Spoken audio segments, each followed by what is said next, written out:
So I'm here today with Mac Lackey. We're in the FCB Skolas headquarters. Did I say that right? That's correct. Okay. ISL Football is the company, yeah. Okay. So I'm here today to get him to talk about his early days as an entrepreneur. So I have a few questions for you, Mac, and I think it'll just be an informal, just like a fireside chat. Look forward to it. So could you tell me a little bit about your education? So I am actually from Charlotte, where we're sitting today, Charlotte, North Carolina.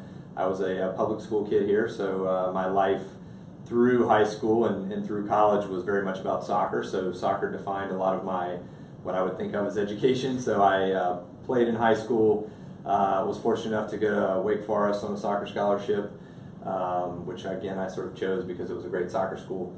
I was fortunate that it was also a good academic school. The challenge there was I got kicked out of Wake Forest. So I did go to Wake Forest to play. I got kicked out. For me, probably honestly the best thing that ever happened to me, because I was I did not have my priorities lined up at that point. I was having fun and playing. Through soccer, I was able to get recruited to a couple other schools. I finished at Berry College in Georgia, which was a great top 20 soccer school. But it really, because of the experience at Wake, it sort of forced me to think differently about my education and the importance of my degree at that point. So went back and kind of reset things, graduated with good grades, and that's true. So I played soccer professionally for 1 year, and it was really kind of the period as a senior in college. I started playing for a professional team. This was pre-Major League Soccer, so the league that existed, still exists today, called the USL.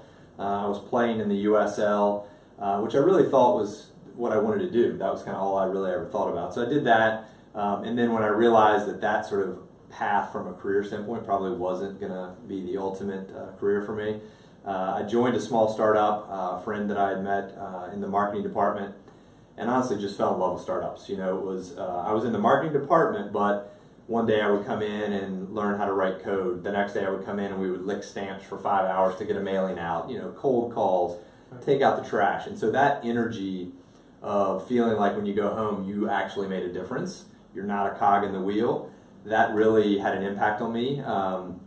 And so shortly, I was only there about 6 months before myself and an engineer, a co-founder, started our first company. It was basically a custom software development company and an internet company in early 1995, right after Netscape launched its web browser. So we were very, very early in the internet development space. No, my first company was with a gentleman named Steve Amedio, who Steve is still around here, is running a company here in Charlotte. So we had a couple businesses together.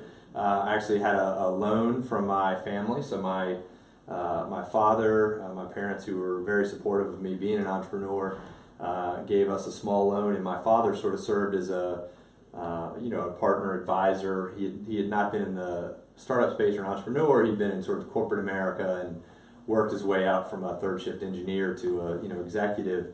But he was a great sounding board, particularly when you're in your early 20s and you're meeting with Bank of America and Duke Energy, right. And these are the people we're talking about internet development, and I'm a kid, so it really, that was our first business, and it was it was an awesome experience. So, and it was really what people now call sort of garage startups, because it was a $10,000 loan. I was in a 1-bedroom apartment, dining room table / desk / conference room. Was our kind of start, so that's where it all sort of began. Tell me about that first business. We were early in a space that obviously was heating up very quickly, so we developed some expertise. We hired really smart people. One of the first lessons I learned was that you hire people a lot smarter than you pay them more than you pay yourself, and that's the gut check for me kind of early as an entrepreneur. Is I had no money. It was a struggle. Steve and I would literally sit across the table from each other, over coffee, and say, "Can you go another month without getting paid? Are you going to be able to, pay for your car or whatever?" That business, we grew it organically. It moved quick, but our decisions were very methodical. So we hired slowly. When we found the right people, we focused on clients, focused on margin. So when 3 years later, that space got really hot. A lot of companies were interested in buying us. It kind of came out of nowhere. Wow. And there were 3 companies that were kind of knocking on the door saying, we want to buy your company. So when we sold it, we were very fortunate. We did very well financially, primarily because we owned the business, outright. We didn't have any debt. We didn't have any investors. And we built something really valuable. So I learned, in that process, I think some of the early lessons about, what to focus on, again, sort of people being the cornerstone of all that. But I really learned how to be an entrepreneur. Before, I didn't have mentors. Charlotte was certainly not known as a tech entrepreneurial hub. So I wasn't looking up at someone saying, I want to do what they did. Right. We were sort of defining the path as we went, but we learned a lot of great lessons, made plenty of mistakes, but it was a good outcome. First company was called In Touch Interactive. In Touch Interactive. Yeah, so we sold it. The company that acquired us was buying up a variety of companies, so we sold it. That company we stayed on for a period of time.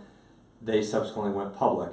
When they went public, I had already started working on my next business, which was Internet Soccer, which was kind of a fusion of my love of technology, my love of startups, and my love of soccer. Kind of ball that together and do something.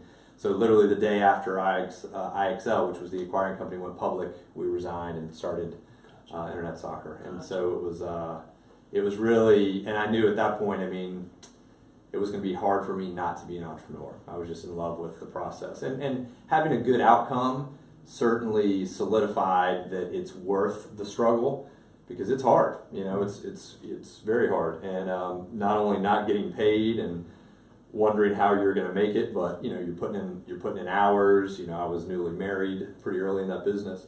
So you're sort of juggling a lot of things, but when you have the outcome, not only does it support the fact that you love the process, you love the outcome. Yeah. So it was really reinforced, like, this is what I want to do. And so now we're sort of like in maybe 98? So yeah, this is 99. Okay, Yeah, 99. 99. We started Internet Soccer in 1999. A lot of people sort of look back as that's the peak of the internet bubble, and you can tell by the name of the company it was a .com. We raised some money from friends and families, kind of an angel investment, and we grew at the speed of light. It was absolutely crazy. Luckily, I kept a journal through the process. It's the only time in my life I've ever kept a journal, but I had pretty much a daily journal through this process. Mm-hmm. We built the company and sold it 14 months later. By the time we sold the company, we were really the largest in the world at producing soccer content outside of TV. We had hundreds of writers around the world. We'd done all these acquisitions around the world. Our staff was probably 50, 60 people already. Wow. And this is, 0 to 14 months. And we sold the company to a public media company in Europe for $15 million. It was a great, outcome for some investors. We, sold to a public company, so there was a level of legitimacy. But it was also post the .com crash. So that was the other real big kicker, was a lot of the .coms that didn't have enough value created during March of 2000 and April 2000. They literally just disappeared. Right. So you actually had something of real value. Yeah, people valued it. So and I even further into the future, after I had sold a couple more businesses, I really sort of realized that there's not only, you have to create something of value that people want to buy, but there's also very much a procedure to maximizing exit value. And so, I didn't realize it at the time, and I certainly wouldn't say I'm an expert, but, I found myself in a couple scenarios where I was able to create a little bit of a bidding war for the companies. Nice. So it really was able to kind of, drive up value. And that's exactly what happened with Internet Soccer. We had a couple different big companies trying to buy us at the same time. So are you religious? Is that a guiding principle? I don't hear you talk about it a lot, but I always am curious. Yeah, no, it's a fair question. I don't talk a lot about it. I am a Christian. I was raised in a strong Christian family, and it has been, I would say it is foundational to me. But I also I think it's personal choice to some degree. But I kind of candidly have an aversion to people overly flying the flag, particularly in business. If you're raising capital or you're talking about your company, and a lot of the conversation is around that, I almost feel like it has other like-minded people feeling guilty that you're you're also a Christian and I should support you. So I've tried to, keep some of my views. I don't talk a lot about religion. I don't talk a lot about politics. So I focus very heavily. My world is truly so heavily on my family, which is a big part of my life, and my business, and there's a lot of overlap in those in terms of how I spend my time. But that's kind of really all I talk to people about, because if you invest in a business with me, or you want to be a part of my business, you need to understand how important my family is, because it guides my thinking. Gotcha. If you're a part of what I'm doing, those are going to be kind of the things I talk about all the time. So yeah, I guess to answer your question, yes, I am. It's foundational to me. It's important to me, but it is not woven into a lot of the conversations I have. Gotcha. If that makes sense. No, that makes perfect sense. Yeah. And it's always interesting to hear from a perspective, and how you've constructed your life, and these are the secrets to your success. Right. And family obviously is probably the most compelling reason to get up in the morning to go hit your head against a brick wall to make that brick wall through. Exactly right. Could you maybe run through maybe a quick synopsis, and if you have like dates of businesses that you've started? Quite a few. Yeah. I'm interested in that, because it does sort of give like the 10,000 foot view. Sure. Yeah. So I think about the timeline of events in terms of what my primary focus was. For good or bad, I have been I've been the type of entrepreneur. Someone said it years ago. They said, you're not really a serial entrepreneur. You're a parallel entrepreneur. You're doing lots of things in parallel at once. And as I look back, that's true. When I got a term sheet for Internet Soccer in March of 2000, I co-founded another company. Well, I was still running Internet Soccer, but I was a co-founder and a chairman of another business. And that's really been out of my passion to work with people and help and grow businesses. And just out of, as things have happened, as one business comes to a logical end, maybe that business I helped start up has kind of, gotten some momentum, and so I take a more active role. So I've been involved in, literally, close to 20 companies to some degree, but I've really had kind of 5 or 6 that have defined the bulk of my time and energy. So we talked about, In Touch Interactive was kind of that first business, sold it in May of '98, started my next company after that business went public, owned it for 14 months, had a real, call it sort of epiphany moment, which has defined a lot of my thinking since then. So after we sold that company, we sold it in July of 2000. My first daughter was born in August of 2000. I was CEO of the acquiring company's American operations, so North America and Latin America.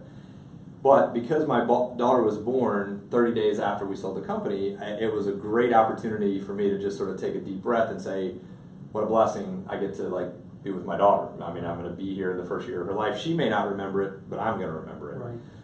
So what happened during that year is I really started looking at business differently, thinking, I am like it or not, I'm a capitalist. It's a dyed-in-the-wool kind of startup mentality, and I'm a scale guy. I'm not a lifestyle guy. So I knew that about myself. That's the way I was wired. I'm pretty high energy, pretty driven. So I thought, gosh, how am I going to balance the fact that I really want to be with my wife and my newborn, and I want to be there for everything. I don't want to miss anything.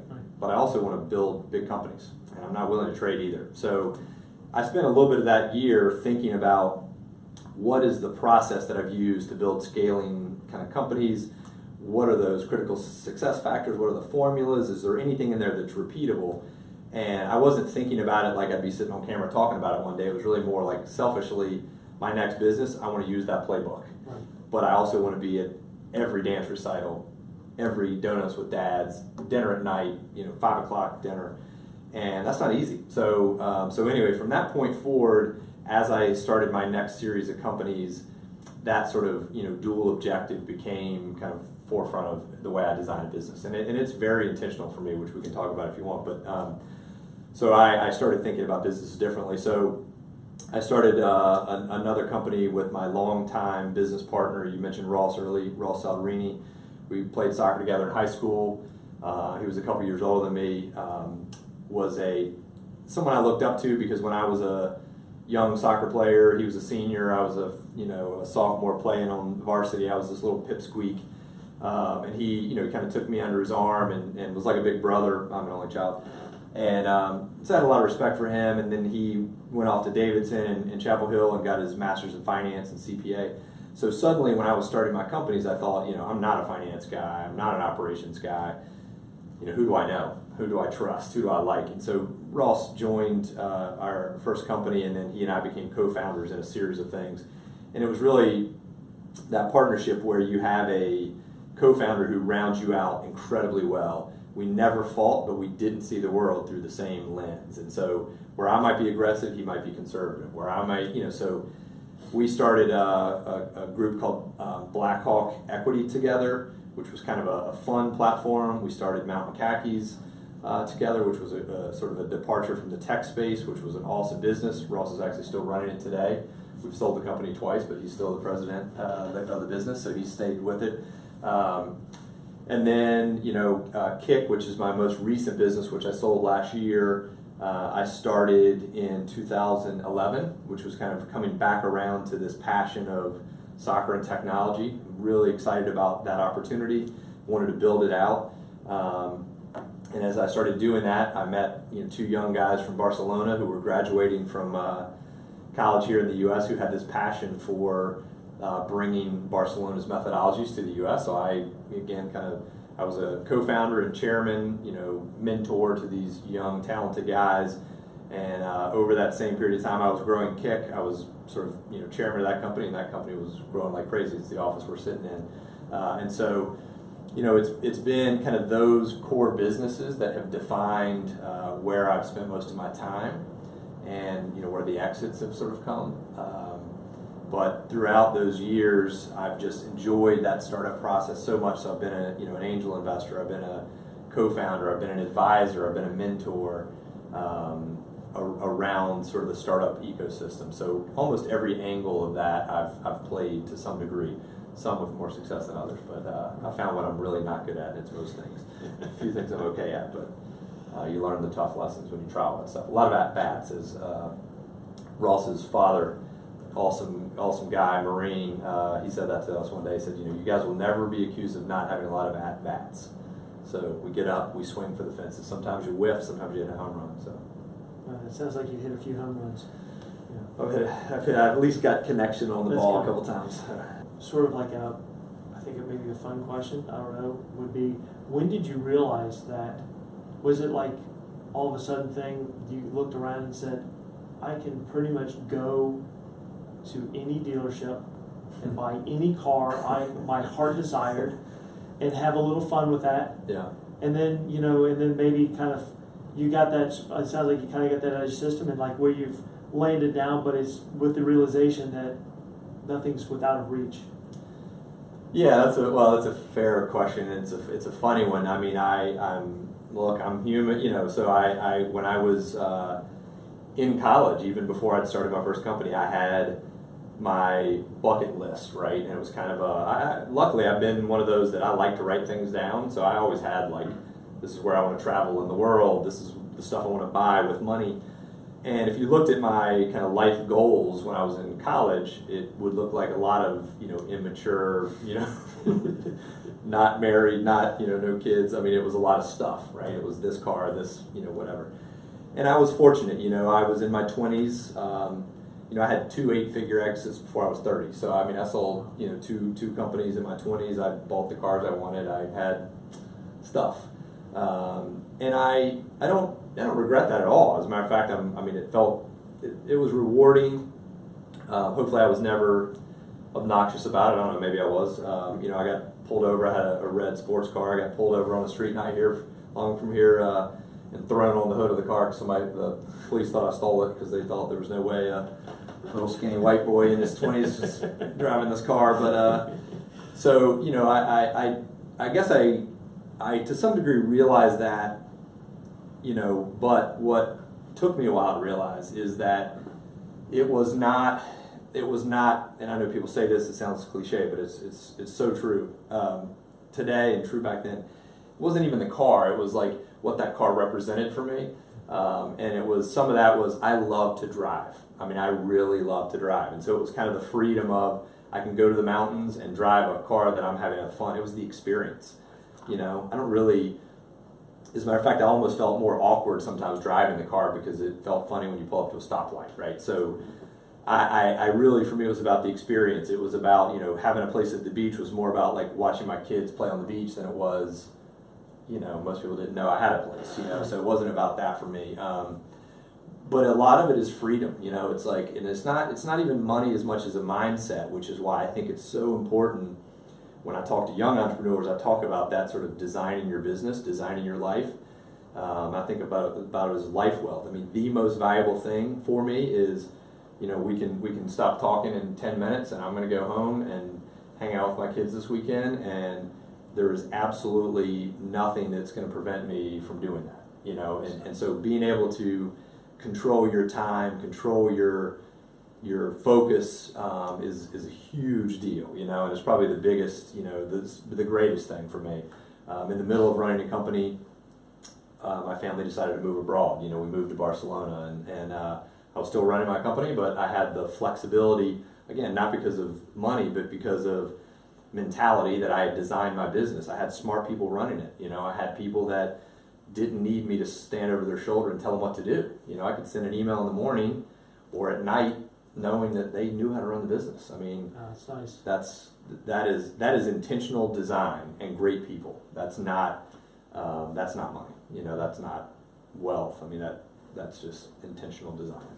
That's great. I think you know, appreciate your time, and I think we'll probably wrap up with that. It's perfect. You know, I think great to spend some time with you. Thanks. Yeah. And likewise. Appreciate you making yourself available, and I think we'll have to do this again. I look forward to it. Yeah. Thanks. Thank you.